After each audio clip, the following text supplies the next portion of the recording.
خالی نعرے دے نال نہیں، علماء دے نال کھڑے ہو جاؤ، جڑ جاؤ۔ یہ اگر اس ملک دے اندر تبدیلی لے کے آنا چاہتے بے، وہ تبدیلی نہیں، وہ تبدیلی نہیں۔ آج پیو لینڈ دے وچ لگ کے ایک بوری کھاد دی لے رہا ہے، اور پوتر صبح ٹائم فیس بک تے اعلان کر رہا ہے کہ میں عمران خان دے نال۔ صدقے یار تیری سوچ تو پیو نو ویکھے بازار دے وچ کھڑے ہو کے لینڈ دے وچ ایک کھاد دی بوری لے رہا ہے، جس تو مافیا قابو نہیں ہو رہا، ذخیرہ اندوز کرن والے قابو نہیں ہو رہے۔ وہ آدھا میں ریاست مدینہ بنا منی ہے، میں کہ ہاں ریاست مدینہ دا جی میں نعرہ ماری ہے، پھر میثاق جمہوریت کے اندر میثاق مدینہ ہوئی ہے جس کے اندر میرے کملی والے نبی اگر جناب حضرت عمر بن عزیز کا دور خلافت ہوئے، ایک پاسے امیر ملیا گھر دے پہنچن تک ادھا جناب والا ریاست مدینہ تے عمل کرنا شروع ہو گیا ہے۔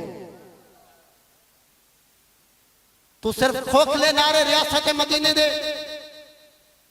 غیر سن کیا اکسن کہ ریاست مدینہ دے اندر یہی کم ہو رہے ہیں۔ ریاست مدینہ دے اندر شراب دے پرمٹ تقسیم کیتے جا رہے ہیں، ریاست مدینہ دے اندر ذخیرہ دوزی ہو رہی ہے، ریاست مدینہ دے اندر لینڈ دے وچ لگ کے کھاد لئی جا رہی ہے، ریاست مدینہ دے اندر لینڈ دے وچ کھڑے ہو کے چینی لئی جا رہی ہے۔ میں کہا بدبخت اپنی زبان نو قابو دے اندر رکھ، ریاست مدینہ دا نعرہ نہ لایا کر۔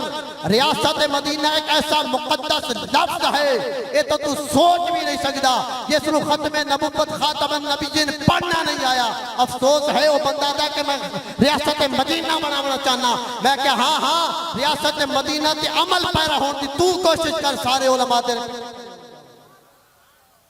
جدو تو ریاست مدینہ دی سوچ لے کے آیا، اس تے عمل کیتا، پھر ایک قوم، ایک مٹی بڑی زرخیز ہے، ایک قوم بڑی سمجھدار ہے، ایک قوم جان دی ایک کھوکھلے نعرہ دے پیچھے ہون نہیں جائے گی، یہ انہاں نعرے دے پیچھے جائے گی جنہاں دا منشور اور جنہاں دی سوچ اور فکر اللہ دے قرآن